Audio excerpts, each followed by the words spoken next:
بالغ ما يجري في اليمن من أحداث ومشكلات، ويدعو جميع الإخوة اليمنيين إلى الاتصاف بالحكمة اليمانية التي وصفهم بها رسول الله صلى الله عليه وآله وسلم، والجلوس معا لحل جميع المشكلات بهذه الحكمة.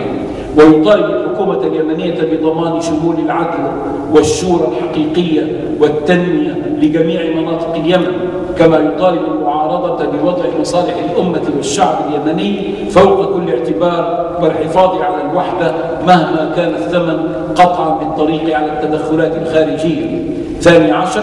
يؤكد الاتحاد على ضرورة تحقيق المصالحة بين مكونات الشعب العراقي والابتعاد عن أي نوع من التشنج والتخندق الطائفي والعرقي، كما يطالب بالانسحاب الكامل للقوات الأجنبية من التراب العراقي، ويأمل باستعادة العراق لدوره الإيجابي في قضايا الأمة، ويدعو الدول الشقيقة والصديقة بالانفتاح على العراق ومؤازرته فيما يمر به دون أي تدخل في شؤونه الداخلية الخاصة.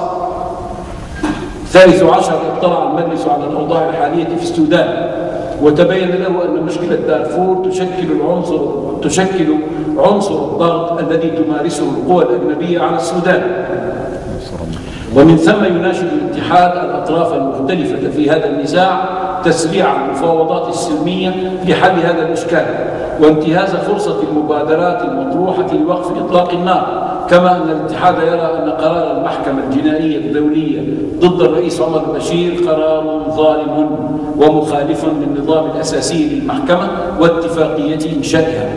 ويثمن المجلس الجهود المبذولة لإجراء انتخابات حرة ونزيهة تحت مراقبة دولية، ويرى في إجرائها خطوة مهمة نحو التداول السلمي للسلطة وحل سائر المشكلات المتعلقة باستقرار الحكم وتداوله والتوجه للإعمال والتنمية.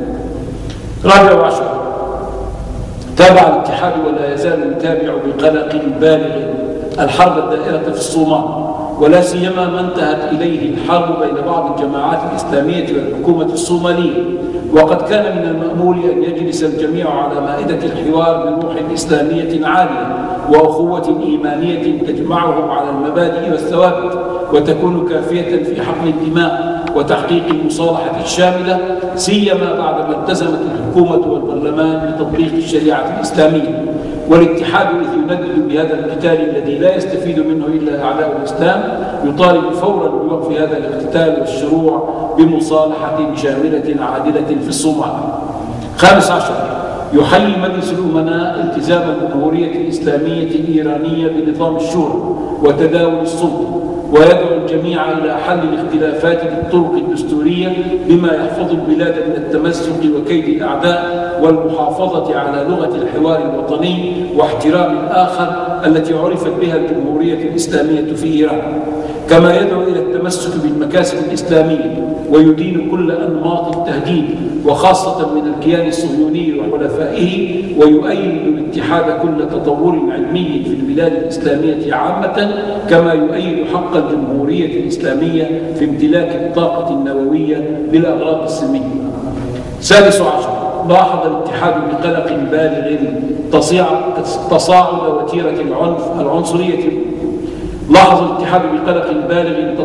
وتيرة العنصرية والخوف من الإسلام والمسلمين في الغرب، حيث لم يقف الأمر عند الجانب الإعلامي والسياسي، وإنما وصل إلى تسجيل عدة اعتداءات عنصرية ضد المسلمين كان آخرها الجريمة العنصرية التي وقعت على السيدة المصرية مروة الشربيني رحمها الله في محكمة ألمانية بطعنها حتى الموت.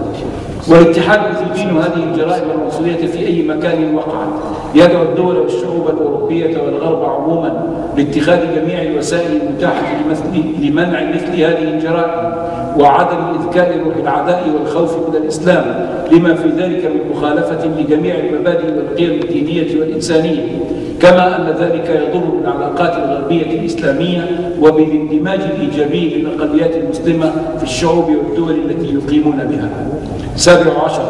يدعم الاتحاد كافة الجهود التي تسعى لتقديم رؤى إسلامية من أجل مواجهة وحل المشكلات الاقتصادية والاجتماعية والبيئية التي تواجه العالم في شتى أرجائه، وبمناسبة مواكبة دورة المجلس الحالية لانعقاد مؤتمر الإسلام والبيئة وإعلان خطة المسلمين التنفيذية السباعية للتعامل مع التغيرات المناخية في مدينة اسطنبول التركية التي شارك فيه رئيس الاتحاد وعدد من أعضاء مجلس أمنائه، فإن الاتحاد يؤكد مجددا على أن الإسلام بمصادره وأصوله وأحكام شريعته قد قدم ما يكفي ويشفي ويغني بشأن هذه المشكلة وغيرها من المشكلات التي تواجهها الإنسانية، ويدعو الاتحاد إلى التعاون من أجل العمل على تنفيذ هذه الخطة التي تؤكد على دور المسلمين الفاعل أمام التحديات التي تواجه كوكب الأرض. 18. بحث الاتحاد في موضوع السفر لأداء مناسك الحج أو العمرة في هذا العام في ضوء ما حدث أخيرا من انتشار ما أصبح يعرف بإنفلونزا الخنازير H1N1 في الكثير من بلدان العالم، ورفع درجة التحذير من الوباء إلى الدرجة السادسة. وقد قام المجلس بالاتصال بالمسؤولين في منظمة الصحة العالمية، فأفادوا بأن هذه الدرجات المشار إليها هي درجات للانتشار الجغرافي ولا علاقة لها على الإطلاق بدرجة الخطورة. وقد أعلنت الدرجة السادسة لأن عدة حالات من المرض قد ظهرت في جميع قارات العالم. وقد أوضحت المديرة العامة للمنظمة، وهي المفوضة الوحيدة من قبل دول العالم لتطبيق وتفسير اللوائح الصحية الدولية، أعلنت أن شدة المرض معتدلة ولا تزيد عن شدة الإنفلونزا الموسمية المعهودة. وبناء على ما تقدم لا يرى المجلس مسوغا لتثبيط همم من يعقد العزم على أداء الحج أو العمرة هذا العام، على أنه من الضروري في كل حال اتخاذ التدابير الواقية من هذا المرض ومن غيره من الأوبئة. ويتفق المجلس في هذا مع ما ورد في فتوى المجلس الأوروبي للإفتاء والبحوث في دورته 19 من الناحيتين الطبية والفقهية.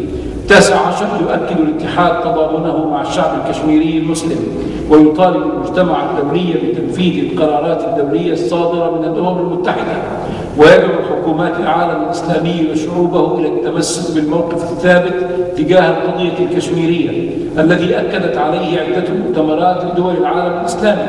كما يدعو الاتحاد الحكومة الهندية إلى إطلاق سراح الأسرى الكشميريين كافة. 20.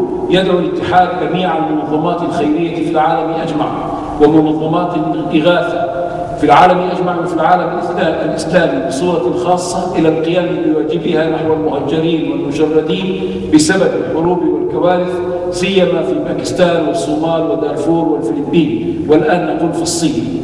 21. يثمن المجلس ثقة العلماء وروابطهم وجمعياتهم وسائر المسلمين بمرجعية الاتحاد في تبني قضاياهم العادلة، ولتحقيق ذلك فقد تمت الموافقة على فتح فروع للاتحاد في روسيا الاتحادية وتركيا وقطر. وبهذه المناسبة يقدم الاتحاد شكره للمسؤولين في هذه الأقطار وللإخوان الذين قاموا على إنشاء هذه الفروع والمكاتب، ولجميع من ساهم في تسهيل ذلك. ويشكر الاتحاد الحكومة التركية والجمعيات الأهلية التي تعاونت مع الاتحاد ولجنته التحضيرية لتيسير عقد هذا الاجتماع في اسطنبول. وختاما يؤكد الاتحاد على موقفه الرافض للغلو والعنف والإرهاب، ويدعو إلى حل جميع الخلافات بالحكمة والموعظة الحسنة، كما يدعو أبناء الأمة إلى الاستمساك بالعروة الوثقى والاعتصام بحبل الله والعودة إلى حقيقة الإسلام والانتصار على أسباب الضعف والوهن والتخاذل، فإنه لا يصلح أمر آخر هذه الأمة إلا بما صلح به أولها. وآخر دعوانا أن الحمد لله رب العالمين، والسلام عليكم ورحمة الله وبركاته. بسم الله الرحمن الرحيم.